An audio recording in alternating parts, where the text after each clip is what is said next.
epigramas atribuidos a Harding, consumado epigramista, muchos de los cuales son probablemente apócrifos. No obstante, se recuerda que en cierta ocasión dijo: «Procura ser claro, especialmente si tienes fama de ser sutil». Polly Verisov había tenido ocasión de actuar más de una vez basándose en este consejo, pues ya hacía 14 años que ocupaba su doble puesto de Anacreonte, un doble puesto cuyo mantenimiento le recordaba a menudo lo desagradable de un baile realizado sobre metal ardiendo con los pies descalzos. Para el pueblo de Anacreonte era un gran sacerdote representante de la fundación, que para aquellos bárbaros era la cima del misterio y el centro físico de esta religión que había creado, con la ayuda de Harding durante las 3 últimas décadas. Como tal, recibía un homenaje que había llegado a ser horriblemente molesto, pues despreciaba con toda su alma el ritual del cual era el centro. Pero para el rey de Anacreonte, el viejo que lo había sido y el joven nieto que ahora estaba en el trono, era simplemente el embajador de un poder a la vez temido y codiciado. En general, era un ejemplo incómodo, y su primer viaje a la fundación en un periodo de 3 años, a pesar del molesto incidente que lo había hecho necesario, se parecía mucho a unas vacaciones. Y puesto que no era la primera vez que se veía obligado a viajar con absoluto secreto, volvió a hacer uso del epígrama de Harding sobre el empleo de la claridad. Se puso su traje civil, unas vacaciones por este solo hecho, y se embarcó en una nave hacia la fundación, como bien de segunda clase. Una vez en Terminus, se abrió camino entre la multitud que llenaba el puerto espacial y llamó al ayuntamiento por un visífono público. «Me llamo Jan Smith», dijo. «Tengo una cita con el alcalde para esta tarde». La joven, de voz apagada pero eficiente, del otro extremo hizo una segunda conexión e intercambió unas cuantas palabras, diciendo después a Verisov, en un tono seco y mecánico: «El alcalde Harding le recibirá dentro de media hora, señor». Y la pantalla se emblanqueció. Entonces el embajador de Anacreonte compró la última edición del diario de la ciudad de Terminus. Se dirigió paseando hacia el parque del ayuntamiento y, sentándose en el primer banco vacío que encontró, leyó la página editorial, la sección deportiva y la hoja cómica mientras esperaba. Al cabo de media hora, se metió el periódico bajo el brazo, entró en el ayuntamiento y se personó en la antesala. Al hacer todo eso, había conseguido pasar totalmente desapercibido, pues como se conducía con absoluta naturalidad, nadie le dirigió una segunda mirada. Harding levantó la vista hacia él y sonrió. «¿Cómo ha ido el viaje?» Verisov cogió un puro. «Muy interesante. Había un sacerdote en la cabina vecina que venía para un curso especial de preparación de sintéticos radiactivos para el tratamiento del cáncer, ya sabe. Seguro que ahora no lo llaman así». «Me imagino que no. Para él eran alimentos sagrados». El alcalde sonrió. «Siga». Me complicó en una discusión teológica e hizo todo lo que pudo para elevarme sobre el sórdido materialismo. Y no reconoció a su sacerdote superior. Sin tu traje carmesí, además, era el Smirno. Sin embargo, ha sido una experiencia interesante. Es notable, Harding, la importancia que ha adquirido la religión de la ciencia. He escrito un ensayo sobre el tema, únicamente para diversión propia. No creía conveniente publicarlo. Tratando el problema psicológicamente, parecía que cuando el viejo imperio empezó a desintegrarse, se podía considerar que la ciencia, como ciencia, había decepcionado a los mundos exteriores. Para los que volvieron a aceptarla, tendría que presentarse como algo distinto, y esto es justamente lo que ha hecho. Todo funciona las mil maravillas cuando se usa la lógica simbólica para solucionarlo. Interesante. El alcalde se puso las manos en la nuca y dijo súbitamente: «Háblame de la situación de Anacreonte». El embajador frunció el ceño y se sacó el cigarro de la boca. Lo miró con disgusto y lo dejó a un lado. Bueno, está bastante mal. Si no fuera así, usted no habría venido. Así es, esta es la situación. El hombre clave de Anacreonte es el príncipe regente Huienis y el tío del rey Leopold. Lo sé, pero Leopold alcanzará la mayoría de edad el año que viene, ¿verdad? Creo recordar que en febrero cumplirá 16 años. Sí. Pausa y después una irónica observación. Si vive. El padre del rey murió en circunstancias sospechosas. Una bala aguja le atravesó el pecho durante una cacería. Fue calificado de accidente. Me parece recordar que Huienis, de cuando estuve en Anacreonte al expulsarlos de Terminus, fue antes de su época, si no recuerdo mal. Era un jovencito moreno con el cabello negro y algo bizco del ojo derecho. Tenía una curiosa nariz ganchuda. El mismo, la nariz ganchuda y el ojo bizco no han cambiado, pero ahora tiene el cabello gris. No juega limpio, afortunadamente. Es el mayor loco del planeta. Se imagina a sí mismo como un demonio sutil, y esto hace que su locura sea más patente. Es la forma habitual. Su idea de cascar un huevo es dispararle un proyectil atómico. Prueba de esto es el impuesto sobre las propiedades del templo que trató de imponer tras el fallecimiento del viejo rey hace 2 años. ¿Lo recuerda? Hardin asintió pensativamente y después sonrió. Los sacerdotes pusieron el grito en el cielo. Gritaron de tal modo que se les podía oír desde Lucreza. Desde entonces ha tenido más cuidado en sus relaciones con el sacerdocio, pero todavía se las arregla para hacer las cosas de la manera más difícil. En parte, es una desgracia para nosotros. Tiene una ilimitada confianza en sí mismo. Probablemente no es más complejo de inferioridad compensado. Como sabe, los hijos pequeños de la realeza suelen adolecer de él. Pero nos lleva al mismo punto.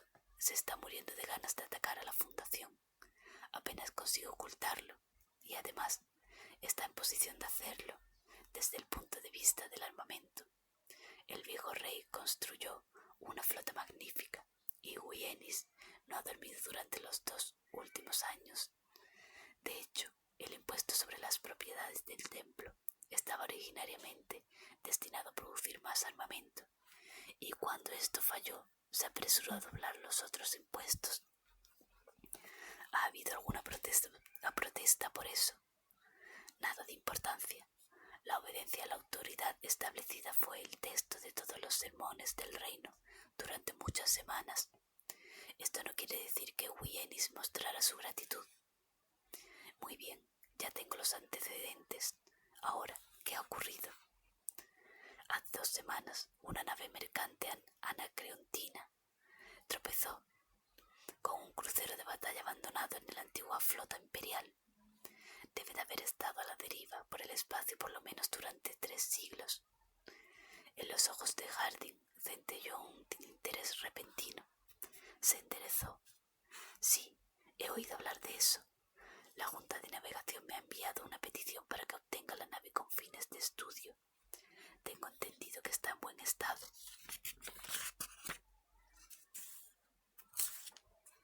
En demasiado buen estado, contestó secamente Verisov.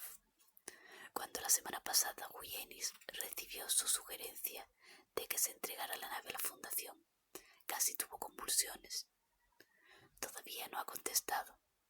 No lo hará, como no sea con armas o por los menos. Es lo que él piensa.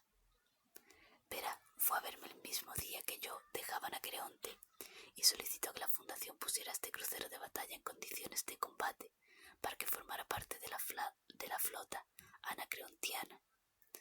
Tuvo el infernal descaro de decir que su nota de la semana pasada indicaba un plan de la Fundación para atacar a Anacreonte. Dijo que una negativa a reparar el crucero de batalla confirmaría sus sospechas e indicó que se vería forzado a tomar medidas defensivas. Estas fueron sus palabras: se vería forzado, y por eso estoy aquí. Harding se echó a reír amablemente.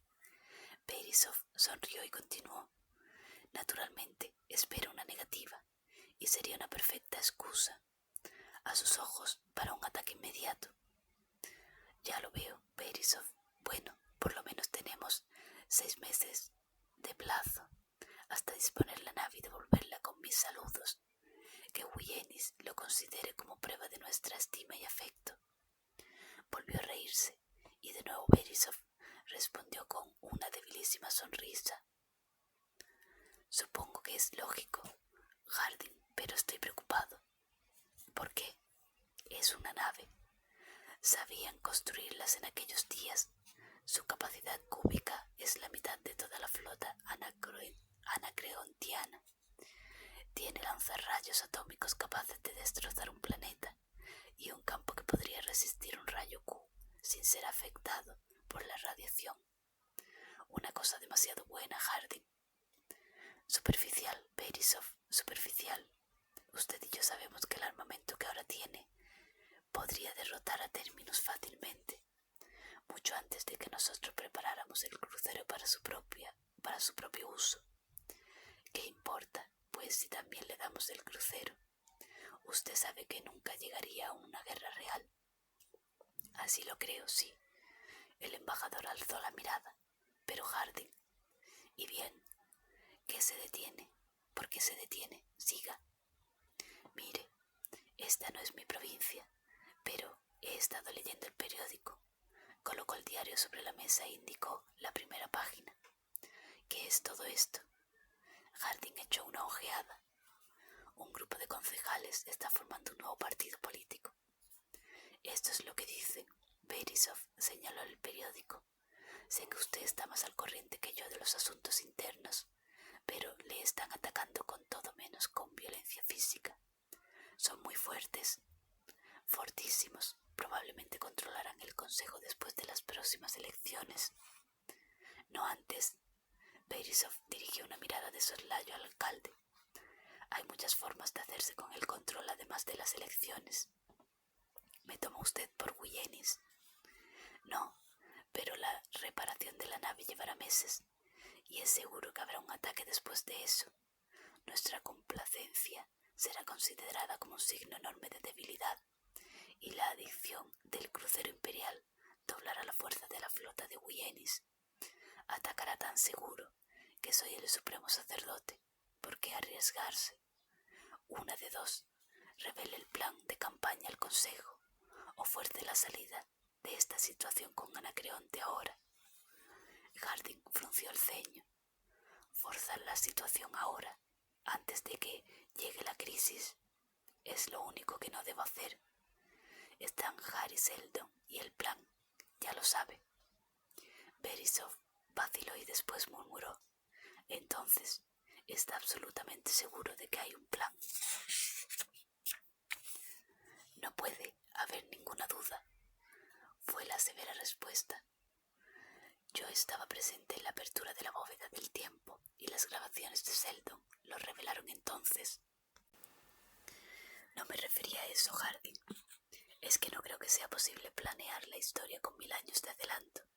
Quizás Seldon se sobreestimara a sí mismo. Se encogió un poco ante la sonrisa irónica de Harding y añadió: bueno, no soy ningún psicólogo.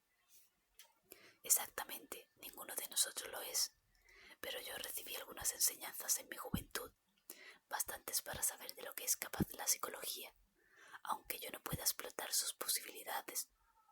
No hay ninguna duda de que Seldon hizo exactamente lo que proclama que hizo. La fundación, como él dice, fue establecida como un refugio científico, por medio del cual debía preservarse la ciencia y la cultura del imperio moribundo a través de siglos de barbarie ya iniciada, para ser reavivadas al fin de ese segundo imperio. Verisov asintió un poco dudoso. Todo el mundo sabe que esta es la forma en que se supone que marcharán las cosas, pero podemos permitirnos el lujo de arriesgarnos. Podemos arriesgar el presente por el bien del nebuloso futuro. Debemos, porque el futuro no es nebuloso, ha sido calculado y previsto por Seldon. Cada crisis sucesiva de nuestra historia está trazada, y cada una depende en cierta medida del buen desenlace de las anteriores. Esta no es más que la segunda crisis, y solo el espacio sabe el efecto que la minúscula desviación tendría al final. Esto es más bien una especulación vacía. No, Harry Seldon dijo en la bóveda del tiempo que en cada crisis nuestra libertad de acción quedaría limitada hasta el punto en que solo sería posible una línea de acción, para mantenernos siempre en línea recta. Para evitar que nos desviemos, sí, pero al contrario, mientras sea posible más de una línea de acción, nos habrá llegado a la crisis. Debemos dejar que las cosas sigan su curso tanto tiempo como podamos, y por el espacio. Esto es lo que propongo hacer. Verisov no contestó. Se mordió el labio inferior con malhumorado silencio. Solo hacía un año que Harding había hablado por primera vez de aquel problema con él, del verdadero problema, el problema de contrarrestar los preparativos hostiles de Anacreonte, y solo porque él, Verisov, se había revelado ante nuevos apaciguamientos. Harding pareció seguir el curso de los pensamientos de su embajador. Preferiría no haberle hablado nunca de todo esto. ¿Qué le impulsa a decir tal cosa?, exclamó Verisov sorprendido. Porque ahora hay 6 personas, usted y yo, otros 3 embajadores y Johann Lee, que tienen una idea aproximada de lo que nos espera. Y me temo mucho que la intención de Seldon era que nadie lo supiera. ¿Por qué? Porque incluso la adelantada psicología de Seldon era limitada. No podía manejar demasiadas variables independientes. No podía trabajar con individuos más allá de cierto periodo de tiempo. Del mismo modo que usted no podría aplicar la teoría cinética de los gases a simples moléculas. Trabajó con multitudes, poblaciones de planetas enteros, y solo con multitudes ciegas que no poseyeran de antemano el conocimiento de los resultados de sus propias acciones. Eso no está claro. Yo no puedo evitarlo. No soy lo bastante psicólogo como para explicarlo científicamente, pero ya lo sabe, no hay psicólogos competentes en términos y ningún texto matemático de la ciencia. Está claro que no quería que los de términos fuéramos capaces de predecir el futuro. Seldon quería que actuáramos ciegamente y, por lo tanto, correctamente según las leyes de la psicología de masas. Tal como le dije en una ocasión, no sabía a dónde nos dirigíamos cuando expulsé por primera vez a los anacreontianos. Mi idea había sido mantener un equilibrio de poder, nada más que eso. Solo después creí ver un esquema en los acontecimientos, pero estoy decidido a no actuar basándome en este conocimiento. Una interferencia debida a la predicción destrozaría el plan. Verisov asintió pensativamente. He oído argumentos casi tan complicados como los templos de Anacreonte. ¿Cómo espera situar el momento exacto de la acción? Ya está situado.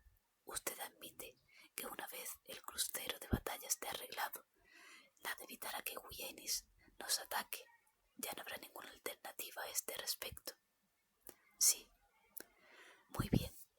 Esto en cuanto al aspecto exterior. Mientras tanto, admitirá que las próximas elecciones verán un consejo nuevo y hostil que reforzará la acción contra Anacreonte. No hay ninguna alternativa. Sí. Y en cuanto desaparecen todas las alternativas, la crisis sobreviene. Incluso así, estoy preocupado. Hizo una pausa y Verisov aguardó. Lentamente, casi de mala gana, Harding continuó. Tengo la ligerísima idea, de que las presiones externas e internas obedecen al plan de aparecer simultáneamente, Tal como están las cosas, solo hay unos meses de diferencia. Probablemente Wienis ataque antes de la primavera y para las elecciones aún falta un año. No parece nada importante. No lo sé, puede deberse simplemente a inevitables errores de cálculo o al hecho de que yo sé demasiado. Nunca he permitido que mi adivinación influyera en mis actos. Pero, ¿cómo puedo asegurarlo? ¿Y qué efecto tendría la discrepancia? Sea como fuere, levantó la vista. He decidido una cosa. ¿Qué? Cuando la crisis esté a punto de estallar, me iré a Anacreonte. Quiero estar en el lugar. Oh, es suficiente, Verisov. Se hace tarde. Salgamos y tomemos una copa. Quiero descansar un poco. Entonces descanse aquí mismo, dijo Verisov. No quiero ser reconocido. O ya sabe lo que diría ese nuevo partido que tus queridos concejales están formando. Pido un coñac. Y Harding lo hizo. Pero no pidió demasiado.